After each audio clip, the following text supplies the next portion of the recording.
amidst all of this, you're in all of this pain. Most people who are going through such pain they tend to retreat. They tend to not want to talk about it. They tend to want to, a lot of people turn to drinking or to other bad habits. You decided to write a book.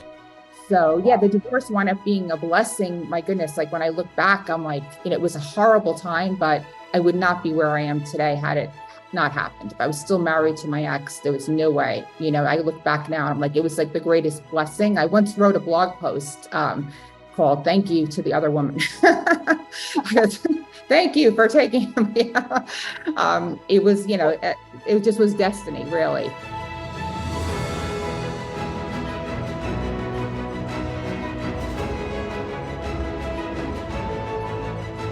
So are you going through some tough times right now? Maybe you're going through a really ugly divorce. Maybe your business is falling apart. Maybe you're having a huge fight with a sibling. Something big, something that you think could be catastrophic. The types of things that could put people into eternal depression or could be the end of someone's life, or you get the point. Well, you know what? I find personally, just haven't done research on this, but just looking at all the people around me in my life and my own life, I find that most of us, if not all of us, go through something or things in our lives that are bad, that are horrible, that could, and for many, do become the end. They kind of define the rest of someone's life. Today, what I want to do is express and explore how can we turn that one thing that you're either experiencing right now or recently experienced in the last 5, 10, 15 years, or might be inevitably going to be experiencing soon. How do we take that lemon and turn it into lemonade? How do you actually turn that into the greatest thing possibly that has ever happened to you? Or how do you use that to unlock the greatness that could be coming for you? And we have the perfect guest today to help us unwrap all of this. So our guest today is someone who I had the pleasure of meeting, I would say about 6-7 months ago, virtually over the phone. My team messaged me and said, hey, this is someone you should talk to given her business. And she joined our mastermind that I have called Board of Experts. And I will tell you, and she doesn't know this, she doesn't know I was going to say any of this, that since the first time I ever had a Zoom call with her, now I've only met her in person, I think, once so far, but since the first time I ever had that Zoom call with her, one of the things that I couldn't shake was her composure, her decorum, the way she presented, her smile. And I remember thinking, man, she is just calm.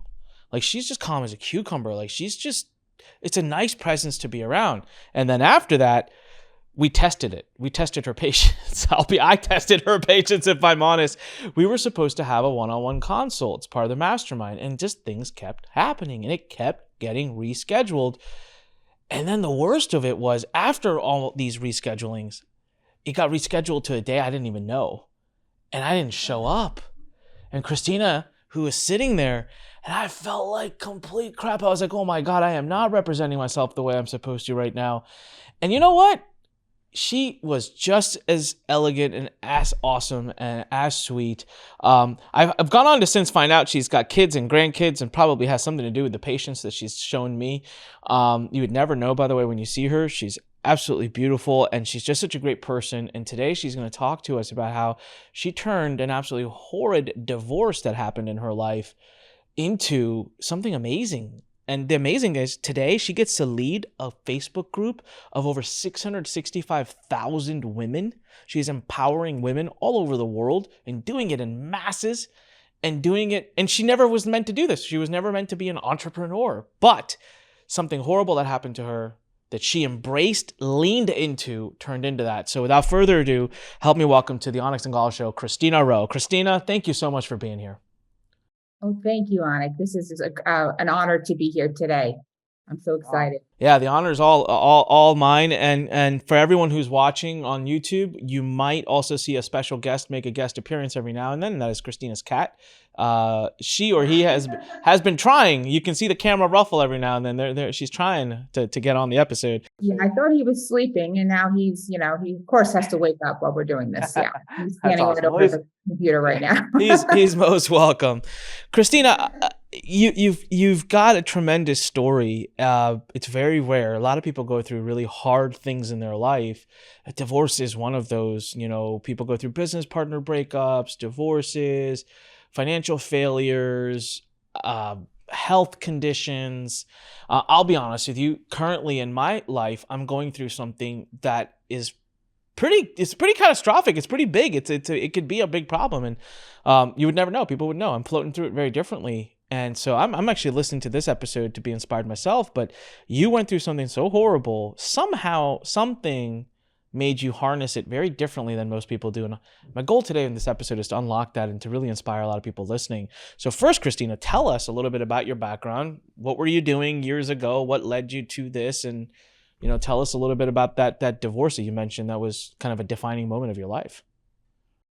Sure, sure. So going back, I'm gonna say this many years ago, I had 4 children. I was living in New Jersey at the time. And, I thought I was happily married. We had a hair and nail salon in New Jersey. And my ex-husband, he works in IT. He worked actually for L'Oreal. This was many, many years ago. And then I found out that my husband at the time was having an affair with one of the hairstylists at the salon.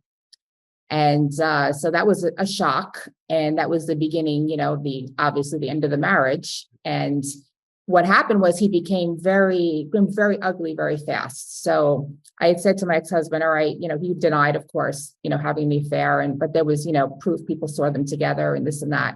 So I said, well, let's just split everything. You go your way, I'll go my way. And he said, no, you get nothing. And when he said that, he met my children. So he refused to pay child support at the same time. And the divorce became very nasty very quickly, a lot of drama. In fact, 2 months into it, my father, who was 59 at the time, he was so stressed out by the situation because it was, just a really ugly divorce. He had restraining orders. My ex-husband twisted my arm. It was just bad. He ended up dying suddenly of a heart attack on Christmas Eve that year, right in the middle of the divorce. So it was like, it was just overwhelming, what was going on, because here I was, having this horrible divorce, going through lawyers, they take, $5,000 retainer and they blow through that. This was years ago. They blow through that in like a month and they want more money. So with him not paying child support, it was just most traumatic time period of my life. So I went through a year and a half in the court system fighting with my ex-husband. And then I said, I never knew any of this, like how to get a good lawyer, how to navigate the court system. I mean, most people don't know any of this. So I decided to write a book called 7 Secrets to a Successful Divorce, What Every Woman Should Know. And each chapter would tell them how to, be able to do, navigate the court system, how to behave, how to get a lawyer, how to do all these things in order to be successful with your divorce. And after I wrote the book, I actually decided to see if I can get it published. But then I went down the online marketing road. Instead, I decided to do that instead of going to a publisher. And I winded up learning online marketing. And one of my first mentors with that was Matt Basic.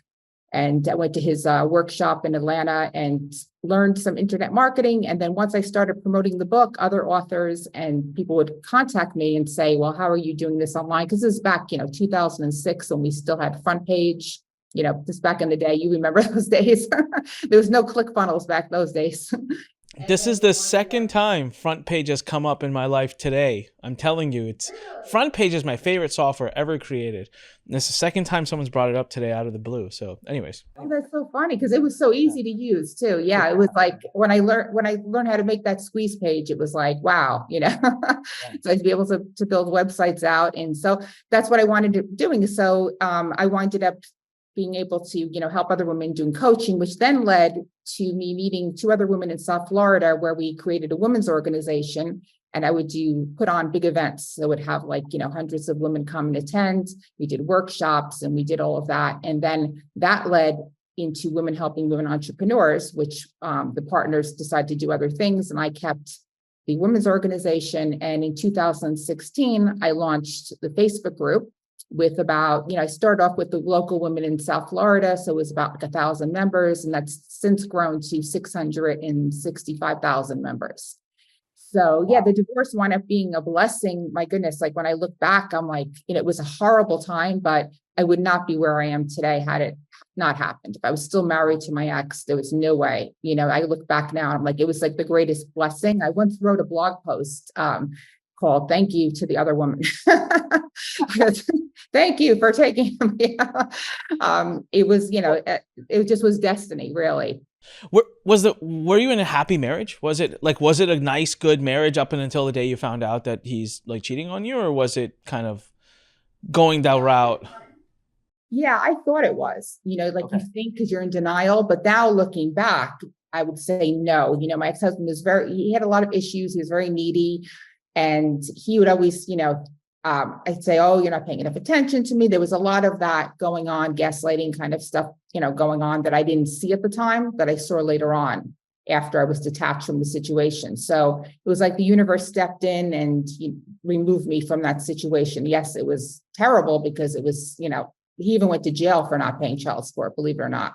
They put him, the judge threw him for a month, which is very rare. Most judges do not put people in jail for not paying child support, but we got a judge that threw him in jail. And so it was really tough on my kids because it was just really ugly and vicious and horrible. And I didn't want it to be that way. But when you have someone else got a lawyer who's telling them to be like that, and you're trying to fight that, it's very difficult. And at the end of the day, when he ran out of money, the lawyer dropped him. And a year and a half later, he's like, okay, let's settle now, because he had no more money. So that's when things turned around. We were able to settle and stop all the nastiness in court. So so if that all had not happened, like I would not, be doing what I do today, so I What wound were up. you doing professionally? What were you doing while you were married?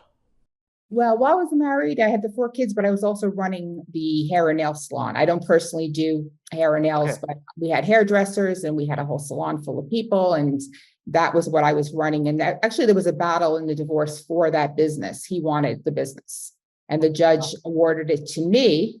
And interestingly enough, when after he lost the business, he decided to get revenge, which, it's like remember that movie War of the Roses? I don't know if anybody remembers that, when they just wind up killing each other at the end of the movie, the 2 divorcing couples, the couple that was divorcing. And so similarly, he tried to destroy the business by getting the hairstylists and nail people to go to the salon across the street. So one day I had almost my entire salon say, we're leaving and we're going across the street. And I was like, I had 4 people, I think, left.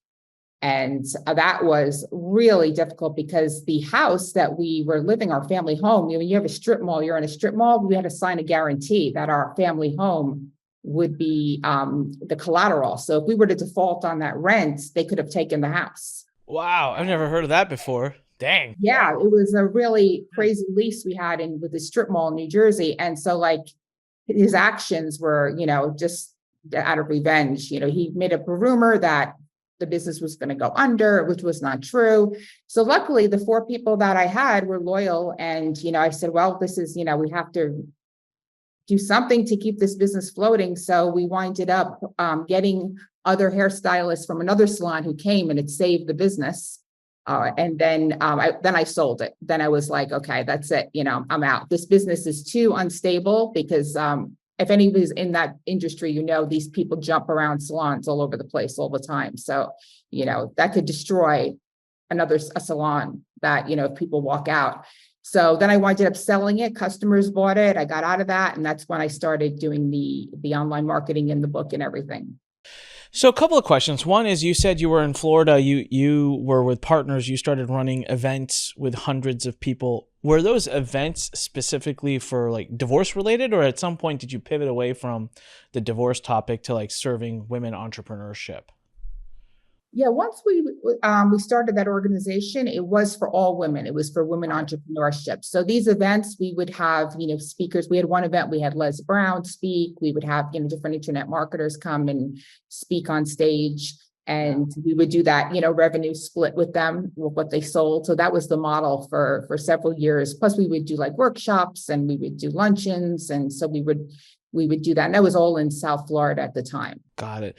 All right. So let's unpack a few things here. So, we'll talk towards later on for those of who are like, how has she built that group to 665,000? We'll talk about it because it's definitely a question I've got. But I'm more intrigued about some of the parts that you brushed over. So you're going through this horrible divorce. Your father passes away, which, I can't even imagine the double, triple stacking, right? And you've got this divorce is not just it's not just a divorce. I mean, it's like a poisonous divorce. You've got bills stacking up. You've got to fight for your business. And you have how many kids at this point? Four kids. So you have 4 kids that need to be taken care of. I've got one 10-month-old daughter, and I can barely figure life out right now. It's so I can only imagine amidst all of this, you're in all of this pain. Most people who are going through such pain they tend to retreat. They tend to not want to talk about it. They tend to want to, a lot of people turn to drinking or to other bad habits. You decided to write a book. I'm really intrigued. Can we spend some time talking about the psyche? Because a lot of people right now that are going through really tough times, I want to give them ideas. Maybe writing a book is not the right thing, but I want to give them an inspiration to say, hey, take that big challenge you're having, and instead of hiding behind it, get out in front of it. So why did you write a book? What even got that idea out there? Why did you want to be out in front of all of this? I think because it was, to me, I couldn't believe what was going on. It was so shocking to be thrown into the court system, and you get a court date and then they would cancel it. It just happens all the time, which I didn't know. And then another month would go by. Meanwhile, I'm not getting any child support and I'm having to borrow money, my family, my brother, and my mother, because the house would get foreclosed on. I mean, we had a beautiful house in New Jersey. We had a mortgage. And so here I'm scrambling, and I'm well, what's going on? I'm how do other women, don't have money or have somebody to borrow from? How are they surviving if they're going through a divorce and their ex is not paying any child support or helping to support the bills? And the courts are just making you wait months and months and months to get in front of a judge. I just saw how crazy the system was and how unfair the system was. And I figured, people really need to be warned about this, especially how the lawyers are the ones who benefit during a divorce. It's the lawyers who are the ones who, they see any sort of property or money in your divorce, you're going to have a difficult divorce unless you were able to settle. That's why I always advise anybody going through a divorce, if you can settle. Even if you have to give up a little bit. Once those lawyers get involved, then you're going to be giving a lot of money to the lawyers, and it's a waste of money. So the best thing to do is, try to figure out a way to, if you can. And unfortunately, in my circumstance, my ex would not mediate, would not settle at all. So your motive for writing the book, were you kind of was this did you sit down one day and say, oh my God, there's an opportunity here. I could write this book, make some money and help women. Or were you holy crap, this system sucks. I just need to get the message out to help people. And it wasn't really necessarily about the money, more so about helping people. Yeah, it was about helping, really, because I would say if anybody got help from the book, that was going to be, the most important thing. And, that was my main motivation. Of course, I did have hopes that it would sell and that I would be able to, help other women at the same time. Mm-hmm. So I did, want that as well. I did want to getting a lot of publicity from the book. I did the largest divorce party, I'd said, in the world. Well, that's what I claimed it probably was, because I don't know how many people did a large divorce party. And we had tons of media on that, because we had a black wedding cake. We had, it was at a place, we had 400 people show up to this thing, and we had the song Love Stinks play, and we had all these gimmicky type of things to make it fun. And we had an actual toilet bowl, and we had throw your little plastic rings into the toilet bowl on the dance floor. That's awesome. So we had all these crazy things. We did actually 3 or 4 of those. So the media went crazy that, they came with the van and everything, so we got tons of publicity from that. So, and I was also on the it's no longer on air, but the Mike and Juliet show, which was on Fox at the time, and they flew me out to New York, and I got to do that. But people always think, you get on these shows, you're going to sell a ton of books. It really doesn't work that way. I learned the hard way, your book is your business card, really. You're not going to very rarely, even if you have a publisher, is somebody going to make millions of dollars, off a book. So I didn't know that. That's what kind of geared me into the whole online marketing aspect, when I learned that this wasn't going to be, I'm not going to make, $1 million from this book to support my family. But what I'm hearing from you also is it's interesting. You went through challenges. You have now, because you went through the system and through the challenge, you have this access to this very unique knowledge that other people don't because you've been through it. And just so it turns out there's probably a lot of other women out there that are going through a divorce. So this is me talking to anyone who's going through anything right now, right? Going through a health condition, or you're going through anything. Guess what? You're not the only one. There's probably a lot of other people currently going through that right now. And there's about to be a lot of people that will be going through it soon. And there's a lot of people that have already been through it. So you've got like those three stages, and it's like you could fit into any of those and actually lean into what's going on. Christine, so here's a question. You seem to have kept a pretty good attitude during this time. I mean, you planned parties, you had toilet bowls with plastic rings going in them, you had the largest divorce party. You made a thing of it. And you faced a lot. I mean, to go through, obviously, even your father dying, there seems to be some mental strength or some kind of, did you have a certain way you approached your hardship? Was there certain exercises you were doing? Was there certain ways you were keeping your attitude? Or are you just, hey, I just was like this? Or are you like, no, I was a total mess during that time and I got myself together later? Yeah, I think, when it first started, and when my father, before he passed, he would, I was like kind of naive to the whole thing with the divorce. I'm like, I read a lot of like Dr. Wayne Dyer's books, very in the spiritual side. And I remember my father looking at me and he's like, you know what, this is war. You have to step up to the plate because this guy's after you now. Basically you're going to war with this guy, which I didn't want to believe, but it was true. So that gave me a lot of strength when he passed. I something clicked inside of me because I was like, all right, this is, I don't know where I got the strength from, but I'm like, I am going to fight him he's not going to, get the best of this. I'm going to get through this.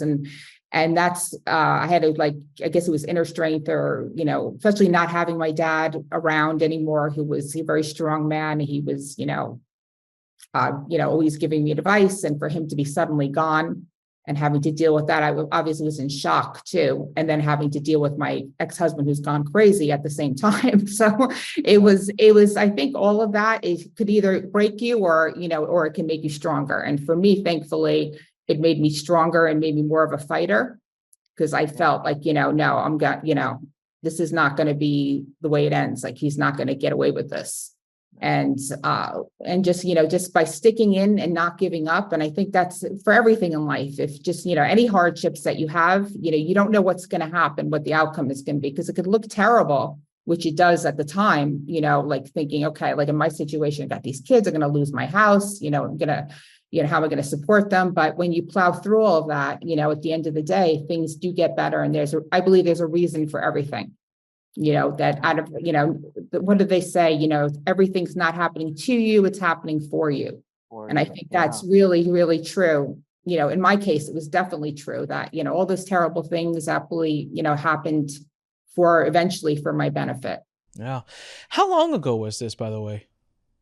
Well, the divorce started way back in almost 20 years ago. It was 2003. It started. It didn't resolve till like almost 2005, 2006 completely. So yeah, we're talking a lot of time that has passed, to have this perspective and for people going through divorce and having a hard time with your exes afterwards. I could say now, me and my ex-husband, we could be in the same room together. When my younger daughter got married, he was at the wedding. My mother and brother used to hate him, but they actually were talking to him. So that was a big breakthrough, because when you get to those things with your, family, your child's getting married, how do you have the ex who you hate, there? But I don't hate him obviously anymore. We can get along, and, I don't really talk to him that often now that my kids are grown, but the forgiveness, came. So I know a lot of people struggle with that for years and years and years, where, they have an ex that they still hate, and they can't be in the same room. And now they have the children going through life events and grandkids, and that's the worst. So if anybody's out there, it takes time. Each party has to be able to, overlook and forgive the past in order to move forward. Well, 2005, 2006, and then, so when, because you said you launched your Facebook group in 2016. I had written that down. That was about 10 years. When did you release the book on divorce, like your divorce book? That was 2006. The book came out, okay, like late 2006. So right as the divorce, as it ended, as the court stuff ended, that's when you were like, okay, it's done. Now I can write the book about how I did this. Yes. Okay. Yes, that's exactly the Got it. time. Got it. Did you start thinking about writing the book kind of halfway through it, or were you waiting for it to end so that you could publish this book? Like, when did you get that idea amongst the whole process? Yeah, I believe it happened toward, maybe not in the beginning. Obviously, I was, just in shock from my father passing and going through the divorce. But toward the end, when I started to get, I don't exactly know when I got the idea, remember, but when I got the idea, I started just writing chapter by chapter, and then I hired an editor to edit it. So that gave me, as I started doing that, I got more excited about, trying to get it published or self-publishing. But I would say it was probably more toward the end. Got it. Amazing. And so then it was, I just really want to commend you, first of all. I think it's amazing that you did that and you found the lemonade, or you made the lemonade out of lemons. And to all of you, I just feel like there's someone who needs to hear it. So I'm just going to say it because I can kind of feel it. You're going through something right now that's a big challenge in your life. And there's a lot of other people that will let that thing be the thing that takes them downwards. And I'm just challenging you today to listen to Christina's words and to let that be the thing that actually rises you and gives you the uplift by serving others who might be very well going through the same thing and immersing yourself. I recently had something happen, about a year ago. And it was like, wow, it was one of those like whiplash type of moments. And I decided personally, I was like, hey, I'm going to lean into this. And there's a lot of other people. If I'm feeling this, there's a lot of other people that are going to feel this or that are scared of feeling this. And I'm just going to really give to that community. I'm just going to start giving as much value rather than focusing on the whole, like, what's going on, what's happening to me. I'm going to turn it into a what's happening for me. It's given me sanity. It's given me happiness. It's given me the ability to push through it. And it's actually helped a lot of people. So, I love what you did. I've done it. And to those who are listening, you guys should do it. So Christina, then you wrote the book, 2006. Walk me through a little bit. And by the way, for everyone who's listening, you don't have to write a book. Like, it doesn't have to be, if a book is not your way, start a Facebook group, join a local group. Like, I don't know, write some blog posts about it, start a podcast about it. Do anything. There's a gazillion ways you could start serving. You don't have to really think. Because, Christina, when you wrote the book, did you think today, like, you have a group of 665,000 women entrepreneurs that you empower? Did you think that was the outcome? Was that part of your plan? Was that like the plan you wrote out? No. I never imagined, how life would lead me to that. Just meeting, like, even how when I wrote the book and then I had went to South Florida, the first one was one of my partners. She was also wrote a book for children for divorce. That's how we connected. Then she put me in touch with a friend of hers who actually had a women's organization already in South Florida. And then we partnered up and created a new one. So all those synchronicities would not, it was just, I never imagined that, like, how it would lead me on this path. Like, it was just like the universe did that. Yeah. Well, because if the divorce never happened, you may never have even turned to looking into the world of online marketing, writing a book, or any of that, right? So it's like every single connection you have today, the fact that you and I know each other today is actually as a result of probably one of the most tough times of your life that you ever faced, that, you wouldn't wish upon your worst enemy. But then it's like you said, you look back, you're like, well, I wouldn't be where I am today without it. So in 2006, the book comes out. Walk me through a little bit about how, like, from there to 2016, it's a 10-year gap. How did things progress? So after, I would say in about 2009 is when I partnered up with these two other women. And it was called, actually, at the time, Women Helping Women Mastermind. And then I started getting involved in doing, events and doing the workshops and the luncheons and all of that type of stuff for women. But I was, also trying to, make money at that time. And I think at that period of time, I would actually kind of like created, like, I'd say, my own job, like, money wise. So I wasn't making a ton of money, but I was just making enough, to, survive and equivalent to a job. Like, I wasn't breaking through. And I did a lot of years of that because I, was studying online marketing during that time, but I just wasn't having that. What were you selling? Like, how were you making just enough? Was it still through the divorce book, or had you moved into other? Oh, no. At that point, it was selling, like, we would sell, tickets to an event, and then we would split the revenue model we have speakers come, and then they would sell from the stage and we would get half, and then they would get half, but I was splitting it, as well. with the partners, and I didn't have any continuity or anything that was reoccurring. I also did coaching. I would do done with you funnels, and charge people to actually make funnels with ClickFunnels once that came out and stuff too. But it didn't really, it took many years. And during that time, it's another thing too, is I got like a lot of slack too, like, especially, during my ex-husband used to make snide comments to me, like, why don't you go get a real job? I'm sure a lot of entrepreneurs have heard that, what are you doing? You're only making that amount of money, go work at McDonald's, he used to tell me. What did he used to do? What was he doing? Well, he was in IT and computers, but then he's disabled. So he has not worked in a very long time. So he does nothing, basically. No, I meant back at the time that he was telling you to get a real job. What was he doing? He was actually disabled at that point. Yeah. But he was, he was in IT and, working big computers at one point, but yeah, he was just very, critical. He was saying that too, because he was, they were taking, when he was working in IT, his wages would be garnished because he, couldn't be trusted to pay child support on his own. So obviously he didn't want to pay, so the less he was like, wanted me to make more, so he'd have to pay less, basically. There was an agenda there. But it's funny too, because now looking back, and my son just recently said this, like, oh, isn't it funny that dad used to say those things to you and now you've made millions of dollars, and he told you to go work at McDonald's. So yeah. So it's kind of ironic, right? But it sounds to me like it was also you seem to be like, you said, hey, I turned my father's death and I was like, no, I'm going to fight. Seems to me like every time you hear stuff like that, you're not the types to say, oh my God, they're being so mean to me, I'm going to be sad. You seem like you've got that. There's something inside of you that just gives rise to the fighter, where you say, oh yeah, let me show you. I want to talk more about that, because I'll tell you, you do it so elegantly. And that's the part, Christina, that baffles me, because you've got this freaking ferocious fighter inside of you, but from outside, cool as a cucumber, such a sweet person. Usually people that got that kind of fight inside, they're a little abrasive on the outside also. So I love that about. Can you talk a little bit about that? Like, you've got this ferocious fight inside of you. You've got this person saying all these bad things to you. You're going through a horrible situation. Your father passes away. You've got kids to take care of, and somehow you're turning that into fight. What was it? Is it just that I'm not going to give up? Was it something you read or heard? I know you said you kind of don't know where the fight came, but it came after your father's passing away. But you've kept it. Like, it stayed with you. So there's something there I really feel like someone needs to hear something from you about. Well, thank you. I think it might be a lot to do, with my late father. His personality was very much, the fighter.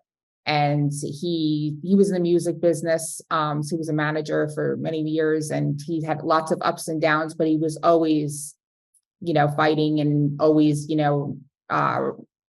rebirthing himself. Actually his logo was the Phoenix bird. So it's actually on his headstone, the Phoenix bird, because he had cancer when he was 32, stage 4, when I was 7, and he almost died.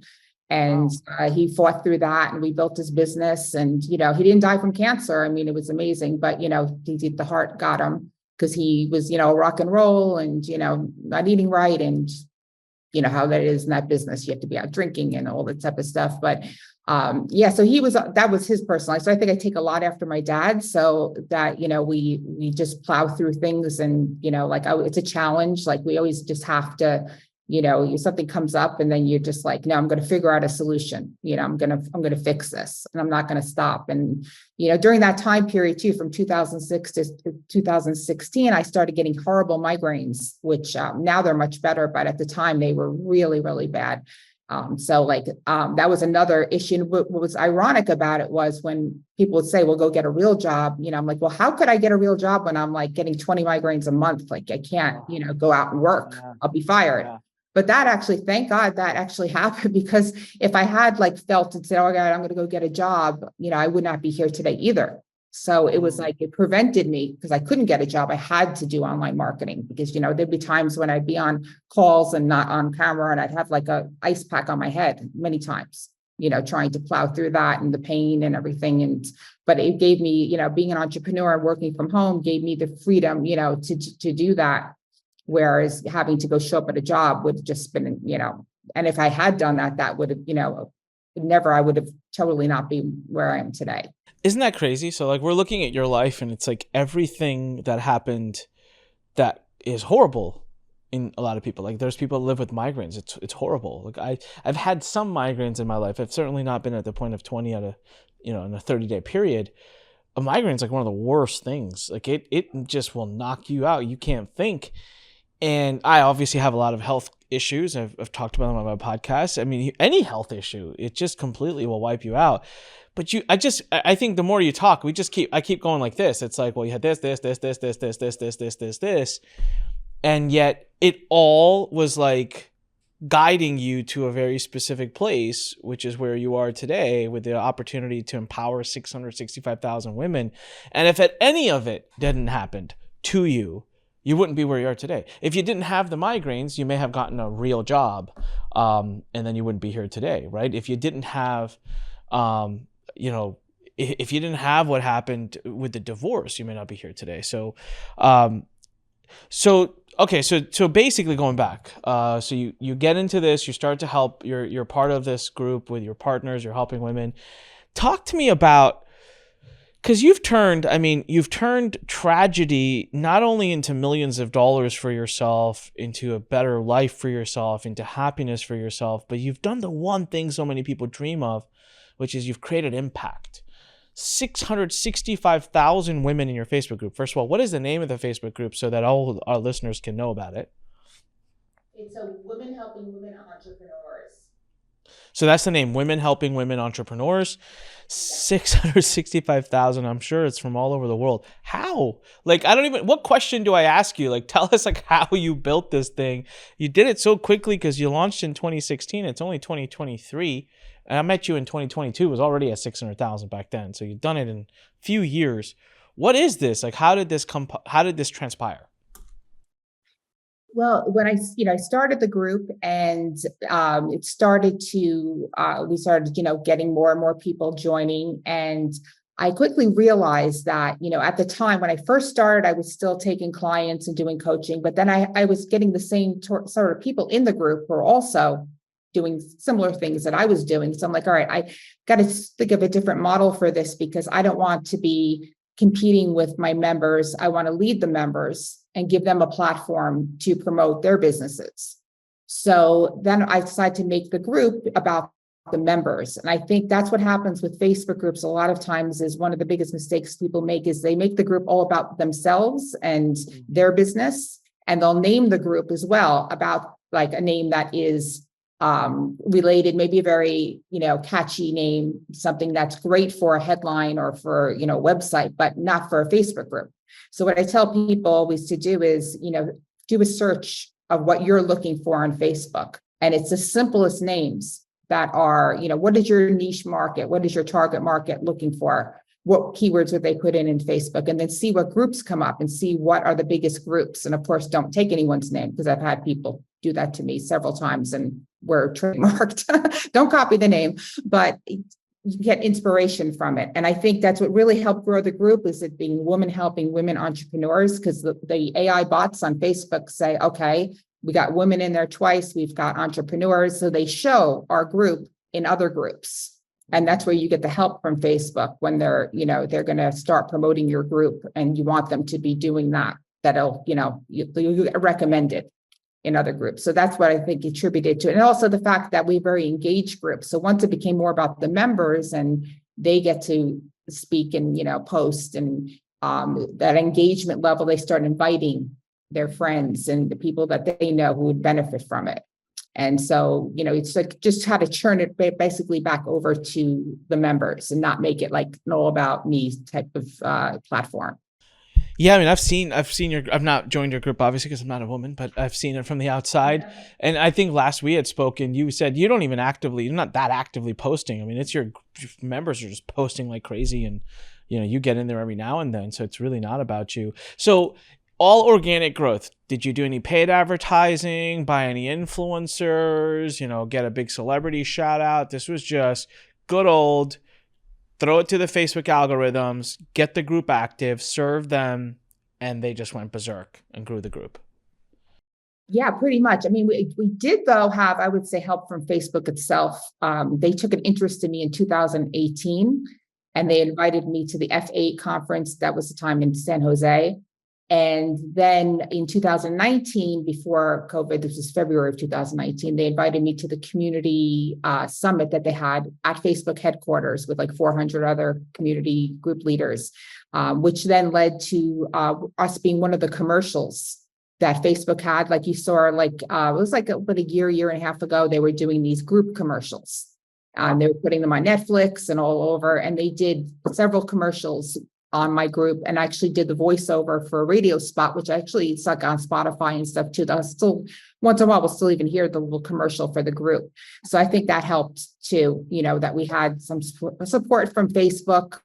But you got that only because your group had already become, probably by that point, such a moving force, right? Yeah, we were ready. By the time they took an interest, it was over, probably 100,000 at that point. So they took an interest in the group, and which was great. So that was really nice to have that, though, to have that interest through Facebook. But yeah, other than that, it was all, organic, and people recommending it to their friends and their people that they thought that would take an interest of it. But I have not like actively promoted it through ads, which people can do, by the way. I mean, you can't send an ad directly to a Facebook group, but you can make a opt-in page and then route them to a Facebook group. Would you say, I'm going to come back to your story a little bit and talk a little bit about that, but just on the groups part, community, I think as we're getting into the new generations and kind of like web whatever 0.0 we're at, community seems to come up a lot. You hear the word community a lot. It's become a common position at companies, community manager, and would you say for most businesses, e-commerce, digital, doesn't matter, agencies, consultants, would you say having a Facebook group is kind of becoming like a must have, or are you still like, it's pretty strategic, like it's a lot of work, like, because I feel like Facebook groups are a decent amount of work if you want to do it well. But I don't know, what is your outlook on communities, not even Facebook groups, just communities and their impact on business growth coming forward in the future? I think there's extremely powerful communities, and I think Facebook is probably one of the best places. We also have a group on LinkedIn, which much smaller, maybe almost 4,000 members there, very tiny compared to our group in Facebook. And we have an app as well on the Mighty Networks, which has about 5,000, but nothing compared to the size, and engagement that is on Facebook. So yeah, I think it's really, really powerful. And, it doesn't have to be a lot of work. If you are asking questions for engagement, getting people to engage. But if you have the members also posting, it's not as as much work as you would think. And the biggest thing for your business is growing your email list. So we have over I think I have a total of 247,000 on my list. All majority of them have come through the group, the emails. So that's been huge, because you don't want to just build a Facebook group and leave it, not collect the email addresses and not have that, because obviously we don't own Facebook, where I always say we're like renting, on Mark Zuckerberg's land, right? So you have to have that backup and have your emails for your community. And so that's been huge, be able to get all those leads without, paying for Facebook ads. Yeah. Awesome. So again, something you never thought you'd be doing if we just went back 20 years ago when you were owning a hair salon. But then you go through one bad thing, through another bad thing, through a third bad thing, through a fourth bad thing, things that independently would probably knock some people completely off their feet, but collectively would definitely knock most people off their feet. But you just found a way to harness every single bit of it and look at it in a way that, hey, you are here today because of each of those things. And so you're actually almost grateful for them having happened, because they brought you to where you are today. And so the message I really want to resonate to everybody who's listening is, whatever you're going through, just put a little board up. Say, what would Christina do? That would be the new board. That'll be the new motto, right? Turn that into a fight.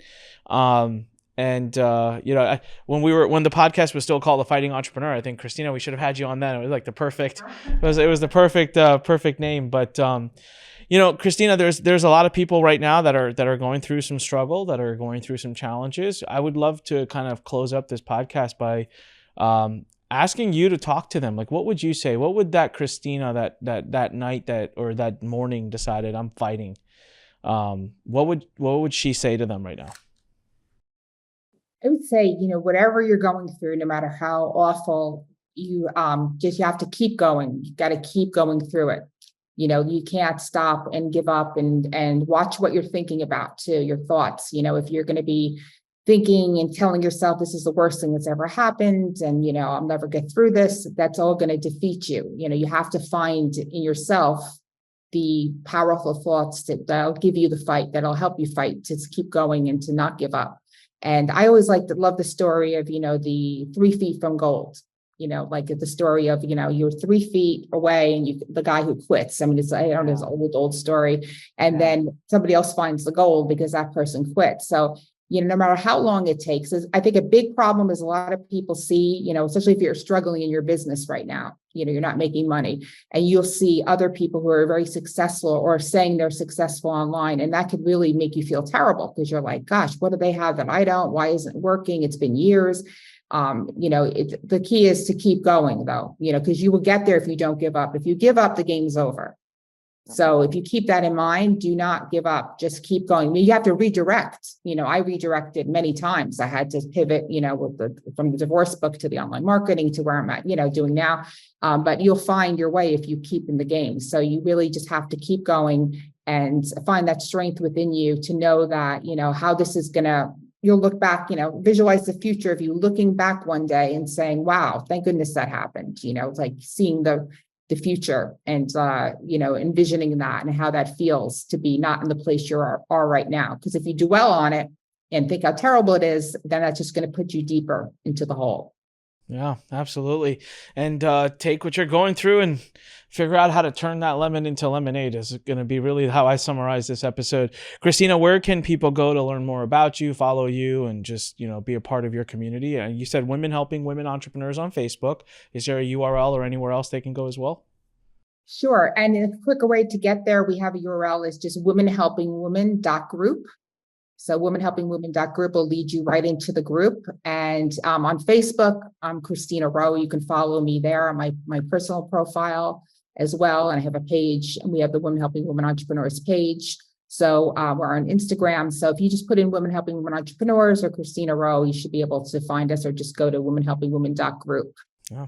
Awesome. And if you are a woman who's looking for I'm telling you right now, I've had a sneak peek at what Christina's working on, and some of the things that she's making available to other women. It is epic. I'm so proud and so honored to be somewhat of a part of it, to just guide her, and you want to be a part of the community. You want to watch what Christina's doing. It's going to be epic. So again, everyone, womenhelpingwomen.group will take you through the journey and get you connected to Christina and 665,000 other women. It's such a big number. I have to look at my notes to remember it. 665,000 other women. Thank you very much, Christina. To the rest of you, make sure you click subscribe, leave a comment, give us a big thumbs up. And if you're on an audio platform, make sure to leave us an amazing review. And let's keep inspiring each other. And again, if you're going through that hard thing, you know what? Leave a comment under this YouTube video, because we as a community will support you. You're not only going to get through it, you're going to turn that lemon into lemonade. Everybody, this is Anik reminding you, when life pushes you, stand straight, smile, and do what Christina did. Push it the heck back. We'll see you on the next episode, everyone. Bye.